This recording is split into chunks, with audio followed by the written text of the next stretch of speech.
Hi friends, welcome to Lasya channel. இப்போ கிறிஸ்பியான முறுக்கு எப்படி செய்கிறதுன்னு பார்க்கலாம். அடுப்பத்தை வச்சுட்டு ஒரு வானலை வச்சுட்டு அதில் 2 லிட்டர் ஆயில் ஊற்றி சூடு பண்ணிக்கலாம். இது சூடாகட்டும். இன்னொரு பாத்திரத்தை எடுத்துகிட்டு 200 ml டால்டாவை போட்டு மெல்ட் ஆக்கிக்கலாம். 2 கிலோ அரிசி மாவோட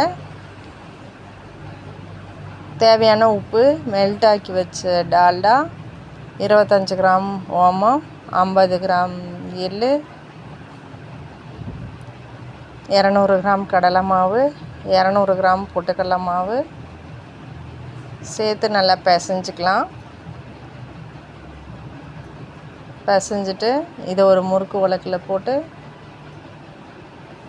புழிஞ்சிட்டு சூடான ஆயிலில் ஒவ்வொன்றா போட்டு வேக வச்சு எடுத்துக்கலாம்.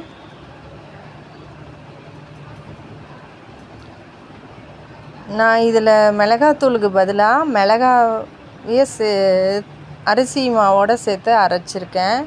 இதுக்கு 50 கிராம் மிளகாய் சேர்த்துருக்கேன். நீங்கள் 50 கிராம் மிளகாத்தூள் வேணுன்னா சேர்த்துக்கலாம். இப்போ திருப்பி விட்டுக்கலாம்.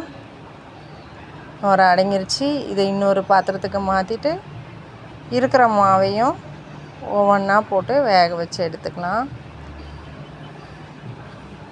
டால்டா வேணான்னு நினைக்கிறவங்க பட்டர் யூஸ் பண்ணிக்கலாம். பட்டரோ டால்டாவோ சேர்த்தா தான் முறுக்கு கிறிஸ்பியாக இருக்கும்.